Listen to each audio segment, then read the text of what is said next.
आज हम लोग सब नॉनवेज खाएंगे और तुम कुछ भी नहीं बोलोगे, मैं पहले ही बोल दे रही हूँ। अरे क्यों, ये क्या बात हुआ? नॉनवेज ही खाएंगे? बात अगर ऐसा है तो फिर सोच लो, मैं जाऊंगा ही नहीं। क्यों, ये कौन सी बात हुई? किसी जीव को मार करके कैसे खा लेते हो तुम लोग?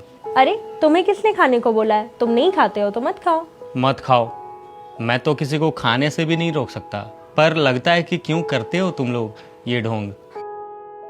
अपनी मौत और अपनों की मौत तो बहुत ही ज़्यादा डरावनी लगती है, बाकी की मौत को तो एंजॉय ही करता है इंसान। मौत के स्वाद का मज़ा लेता है इंसान। आजकल बेजुबानों का मौत ही हमारा स्वाद बना हुआ है।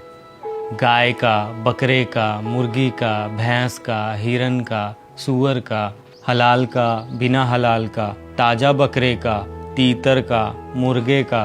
किसी का पसंद भुना हुआ तो किसी को ग्रेवी लगाकर चाहिए, किसी को बड़ी मछली पसंद है तो किसी को छोटी मछली।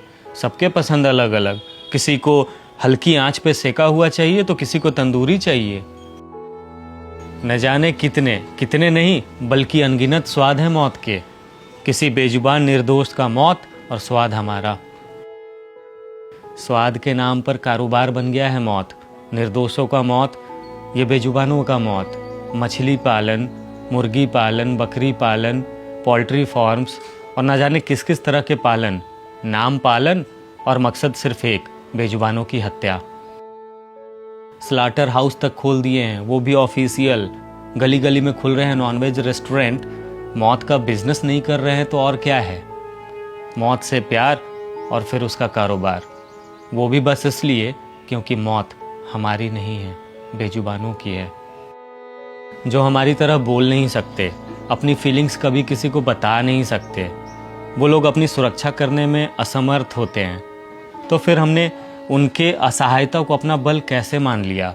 कैसे मान लिया कि उनमें भावनाएं नहीं होती है या फिर उनकी आहें नहीं निकलती है? डाइनिंग टेबल पर हड्डियां नोचते माँ बाप अपने बच्चों को सीख देते हैं कि बेटा कभी किसी का दिल मत दुखाना, कभी तुम्हारे वजह से किसी के आंख में आंसू नहीं आना चाहिए, कभी किसी की हाय और आह मत लेना। बच्चों में झूठे संस्कार डालते उस माँ बाप को अपने हाथ में वो हड्डी नहीं दिखाई दी जो इसके पहले एक शरीर थी। उसके शरीर में भी एक आत्मा थी, उसकी भी माँ थी, जिसे काटा गया होगा, जो तड़पा होगा, जो कराहा होगा, जिसकी आहें भी निकली होंगी, जिसने हमें बद्दुआ भी दी होंगी। कैसे मान लिया कि धरती पर जब जब अत्याचार बढ़ेगा तो भगवान सिर्फ तुम इंसानों की रक्षा के लिए अवतार लेंगे? क्या निर्दोष बेजुबान भगवान की संतान नहीं है? क्या उस ऊपर वाले को इन बेजुबानों की चिंता नहीं है? कभी सोचा है किसे ठग रहे हो? भगवान को, अल्लाह को, वाहेगुरु को या फिर जीसस को? आज तो मंगलवार है, भगवान के दिन आज तो खाएंगे ही नहीं। आज तो शनिवार है यार, आज तो सवाल ही पैदा नहीं होता। नवरात्रे आ गए हैं, नवरात्रि में तो बिल्कुल ही नहीं। झूठ पर झूठ, झूठ पर झूठ, झूठ पर झूठ। किसे ठग रहे हैं हम लोग?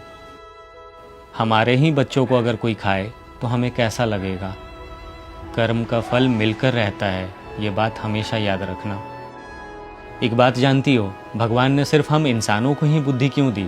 ताकि हम लोग अपनी बुद्धि का सही इस्तेमाल कर सकें। लेकिन यहाँ पर तो हम लोग अपनी बुद्धि ही भ्रष्ट करके बैठे हुए हैं। हम लोग इतने निर्दयी कैसे हो सकते हैं?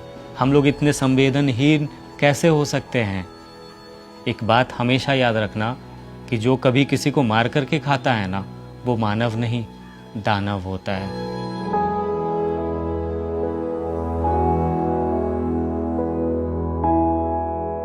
शायद अब कुछ भी समझाने की ज़रूरत नहीं है, बस इतना ही कहूँगा कि बेजुबानों के भी दर्द को समझिए। वीडियो अच्छी लगी है तो पेज को फॉलो ज़रूर कीजिएगा और निशांत पे अपना प्यार बनाए रखिएगा। जय हिंद।